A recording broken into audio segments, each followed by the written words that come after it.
ప్రస్తుతం తూర్పుగోదావరి జిల్లా తొర్రేడు గ్రామానికి సంబంధించిన పంట పొలాల్లో పెద్ద పులి సంచరిస్తున్న నేపథ్యంలో ఎక్కడికక్కడ ఆటోలలో ప్రచారం చేస్తున్నారు. ప్రజలు కానీ రైతులు కానీ ఎవరిని బయటకు రావద్దంటూ కూడా హెచ్చరికలు జారీ చేస్తున్నారు. స్థానికంగా రాజనగర్ సీఐతో పాటు అలాగే ఫారెస్ట్ అధికారులు, బీట్ ఆఫీసర్లు, అలాగే డిఎఫ్ఓ కూడా ఇక్కడ చేరుకున్నారు. ప్రస్తుతం ఈ గోడకి వెనక సైడ్ మొత్తం పంట పొలాల్లో పులి కొద్దిసేపటి క్రితమే సంచరించినట్లుగా కూడా ఇక్కడ అధికారులు కూడా చెప్తున్నటువంటి పరిస్థితి. స్థానిక ఎమ్మెల్యే ఇక్కడ విజిట్ చేయడానికి వచ్చిన కొద్ది క్షణానికి ముందే ఆ పంట పొలాల వెనక సైడు ట్యాప్ కెమెరాలన్నీ కూడా ఏర్పాటు చేశారు. ఆ కెమెరాలకి ముందే ఆ పెద్ద పులి ఆ పంట పొలాల వెనక నుంచి, ఆ చెట్ల వెనక నుంచి వెళ్ళినట్టుగా స్థానికులు చెప్తున్నారు. ప్రస్తుతం అయితే మాత్రం ఇక్కడ ఎక్కడా కూడా ఎవరిని కూడా రోడ్డు అవతలకి అంటే పంట పొలాల వైపు వెళ్ళనివ్వట్లేదు. ఒక్కొక్కటిగా బోన్లను కూడా తెప్పిస్తూ ఉన్నారు.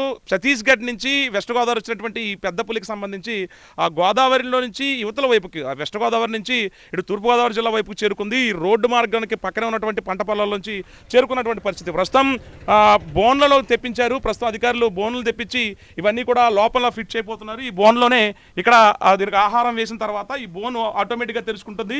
ఈ బోన్కి సంబంధించిన డోర్ కూడా అంటే ఫ్రంట్ వైపు ఉంటుంది. మొత్తం 2 బోన్లను తెప్పించారు. 2 బోన్లకు సంబంధించి ఇక్కడ పంట పొలాలు మధ్య పెట్టబోతున్నారు. ఈ బోన్లోనే ఆ పెద్ద పులికి సంబంధించినటువంటి మూలాలను గుర్తించారు. బోన్లు ఏర్పాటు చేసిన తర్వాత, ఎందుకంటే అధికారులు ఎదుర్కొండానే పెద్ద పులి సంచరించడం అనేది మామూలు విషయం కాదు. సాధారణంగా పెద్ద పులి కేవలం కెమెరాలోనే పడుతూ ఉంటుంది. కానీ ఎదురుకుండానే ప్రజలు ఉన్నారు, స్థానిక రైతులు ఉన్నారు, స్థానిక నేతలు ఉన్నప్పటికీ ఫారెస్ట్ అధికారులు ట్యాప్ కెమెరాలు పెట్టే సమయంలోనే పెద్ద పులి ఒక్కసారిగా పొలాల్లోంచి వెళ్ళడంతో అటుగా గ్రామం వైపు వెళ్ళిపోవడంతో తొర్రేడు గ్రామం వైపు అక్కడంతా కూడా పోలీస్ పికెటింగ్ ఏర్పాటు చేశారు. మొత్తం గ్రామానికి సంబంధించినట్టు ఎవరో కూడా రైతులు కానీ బయటకు రావద్దంటూ కూడా హెచ్చరికలు జారీ చేస్తున్నారు. కాసేపట్లో ఈ బోన్లను అమర్చబోతున్నారు.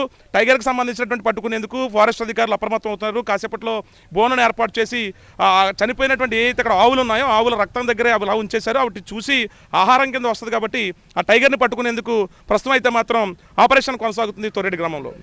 రసూల్తో కలిసి సత్య టీవీ, నేను తొర్రేడు గ్రామం నుంచి.